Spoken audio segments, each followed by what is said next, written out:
खबर छोटी हो या बड़ी मगर बेबाक होगी। हर खबर पर होगी पैनी नजर। आप देख रहे हैं बिजनौर दस्तक। बिजनौर दस्तक की ताज़ा खबर के साथ मैं हूं आलोक त्यागी। खबर नजीबाबाद से। पीके रेस्टोरेंट का उद्घाटन। हरिद्वार रोड स्थित सानपुर स्टेट पुलिस चौकी के पास पीके रेस्टोरेंट का उद्घाटन मुख्य अतिथि उत्तर प्रदेश उद्योग व्यापार संगठन के जिलाध्यक्ष कपिल सर्राफ ने फीता काट कर किया।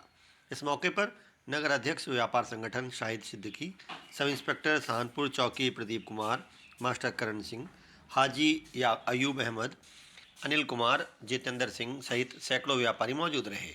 कपिल सराफ ने पीके रेस्टोरेंट स्वामी को बधाई दी और अच्छे कारोबार की कामना की। पीके रेस्टोरेंट के मालिक परविंदर कुमार ने मुख्य अतिथि एवं अन्य अतिथियों का फूल मालाएं पहनाकर भव्य स्वागत किया। रिपोर्ट नाजिया अंसारी।